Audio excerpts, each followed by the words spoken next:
स्थानिक निवडणुकांचं मतदान संपताच निलेश राणे आणि रवींद्र चव्हाण यांच्यामध्ये दिलजमाई झाल्याचं दिसतं। विधानभवन परिसरात निलेश राणे आणि चव्हाणांची भेट झाली। दोघांनी हस्तांदोलन सुद्धा केलं।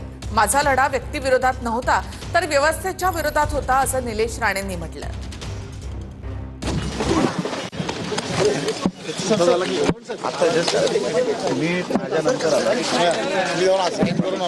नाही विमानामधून पण तुम्ही नंतर आलात, मी 5 मिनिटं अगोदर आलो।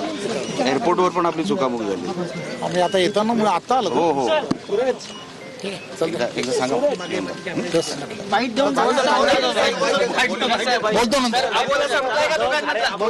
सविस्तर त्यांची चव्हाण साहेबांची मी भेट घेणार आहे, त्यांची वेळ घेणार आहे आणि त्यानंतर असं काय माझं आणि त्यांचं, मी नेहमी माझ्या स्टेटमेंटमध्ये मी म्हटलेलं आहे, माझं आणि त्यांचं अतिशय चांगलेच, माझ्या जिंकण्यामध्ये त्यांचा सिंहाचा वाटा आहे आणि माझ्या मोठ्या बंधूप्रमाणे ते आहेत।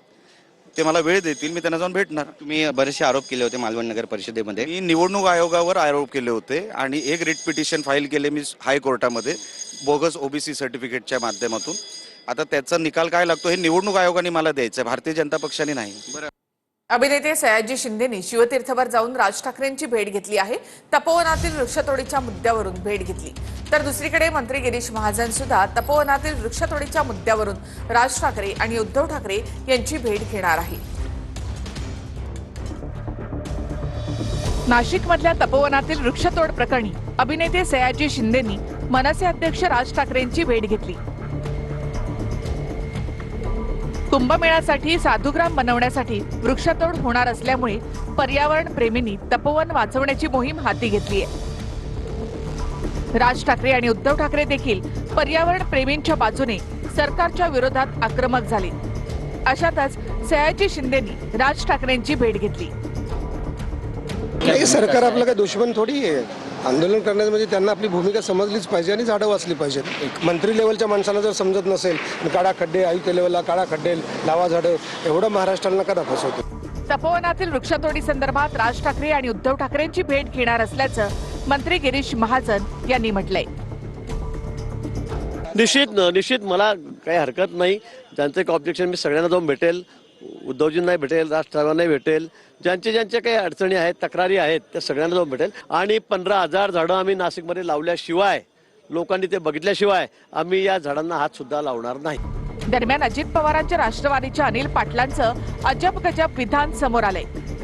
साधूंना वनात राहण्याचा फील यावा म्हणून झुडपं काढतायत असं अनिल पाटील यांनी म्हटलं।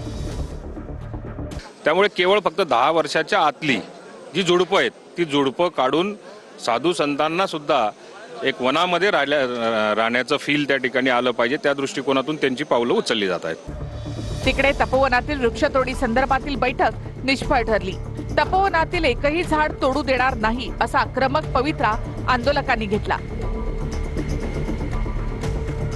एक्झिबिशन सेंटरसाठी झाडं तोडणार नसल्याचा खुलासा पालिका आयुक्तांनी केला असला तरी त्याबाबतचा GR काढण्याची पर्यावरण प्रेमींची मागणी आहे। भाजप आमदार कृष्णा खोपडे यांना धमकी देण्यात आली असा आरोप त्यांनी केलाय। तुकाराम मुंढेंच्या समर्थकांनी धमकी दिल्याचा आरोप खोपडेंनी केला आहे। मराठवाड्यामधून तुकाराम मुंढे समर्थकांनी धमकीचा फोन केल्याचा आरोप त्यांनी केला। कृष्णा खोपडे धमकी देणाऱ्यांच्या विरोधात पोलिसात तक्रार करणार आहेत। तुकाराम मुंढेंच्या विरोधात लक्षवेधी मांडणार असं देखील त्यांनी म्हटलेलं आहे। प्रामाणिक आणि धडाडीचा अधिकारी म्हणून ज्या तुकाराम मुंढेंची ओळख आहे त्यांच्यावर निलंबनाची कारवाई करा अशी मागणी नागपूरमधील भाजपचे आमदार कृष्णा खोपडे यांनी केली आहे। तुकाराम मुंढे दमदाटी करत असल्याचा आरोप भाजप आमदार कृष्णा खोपडे यांनी केलाय। हिवाळी अधिवेशनात भाजप आमदार विशेष लक्षवेधी सूचना मांडून मुंढे यांना निलंबित करण्याची मागणी करणार आहेत। अधिकार नसताना त्यांनी 20 करोड रुपयाचे चेक इश्यू केले।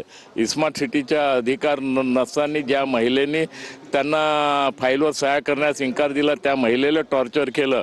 माजी महापौर संदीप जोशी आणि संदीप जाधव यांनी सुद्धा तक्रार दाखल केली सदर पोलीस स्टेशनमध्ये, त्या महिलेनीच तक्रार दाखल केली। नाही तुकाराम मुंढेच्या याच्यामध्ये मी लक्षवेधी विधानसभेमध्ये मांडणार आहोत। आज मला 2 असे फोन आले तिकडून मराठवाडा इकडल्या भागातून का तुम्ही का त्याच्या विरुद्ध बोलता, का तुम्ही त्याला हे करता। मी म्हणलं तुम्ही का मला धमकी देऊन राहिले का, जे सत्य ते जनतेच्या समोर येईल। भाजप आमदार कृष्णा खोपडे यांचे नेमके आरोप काय आहेत पाहूया. मग या काळात काही वेळ तुकाराम मुंढे नागपूर पालिकेत आयुक्त होते. स्मार्ट सिटीचे मुख्य कार्यकारी अधिकारी असताना मर्जीतील कंत्राटदारांना कोट्यवधींची नियमबाह्य पेमेंट केल्याचा आरोप. काही महिला अधिकाऱ्यांना दमदाटी केल्याचाही तुकाराम मुंढेंवर आरोप आहे.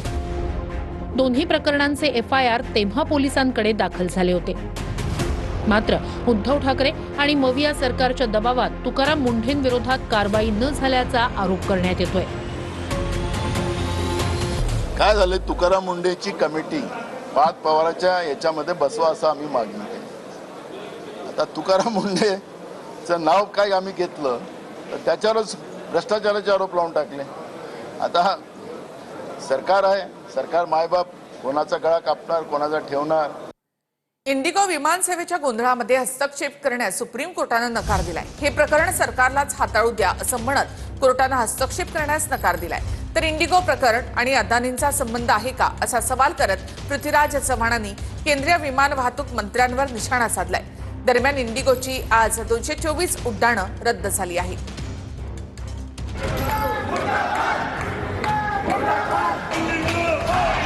इंडिगोचं संकट अद्याप संपलेलं नाही. सोमवारी इंडिगोची जवळपास 450 विमानं रद्द झाली. इंडिगोनं आतापर्यंत प्रवाशांचे 827 कोटी रुपये परत केले आहेत. देशभरातील विमानतळांवर अजूनही प्रवाशांचे हाल सुरू आहेत. बॅगांचे ढीग दिसत आहेत. इंडिगो विमान सेवेच्या गोंधळात हस्तक्षेप करण्यास सुप्रीम कोर्टानं नकार दिलाय. सरकारनं हे प्रकरण गांभीर्यानं घेतलं असून हे प्रकरण त्यांनाच हाताळू द्या असं सांगत कोर्टानं हस्तक्षेप करण्यास नकार दिलाय. इंडिगोचा मुद्दा खासदारांनी लोकसभेतही उठवला.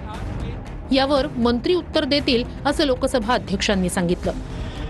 हमें कहा गया था कि हवाई चप्पल पहनने वाला व्यक्ति भी प्लेन पे जाएंगे, लेकिन आज प्लेन के दाम 20,000 रुपए है, कॉफी का दाम 250 रुपए है और प्लेन भी सारा डिले हो रहा है. तो हम चाहेंगे कि सरकार की तरफ से देश को संज्ञान जाए तो क्या कर रही है ये सरकार. माननीय सदस्य ने विषय उठाया है. मैं माननीय मंत्री जी आज राज्यसभा में हैं. माननीय मंत्री जी, आप चाहेंगे तो आज, नहीं तो कल आपको विस्तृत स्टेटमेंट इस विषय पर बता देंगे. इंडिगो प्रकरणावरून काँग्रेस नेते पृथ्वीराज चव्हाण यांनी केंद्रीय विमान वाहतूक मंत्र्यांवर निशाणा साधलाय. या प्रकरणात अदानींचा संबंध आहे का याची चौकशी करण्याचीही मागणी केली आहे.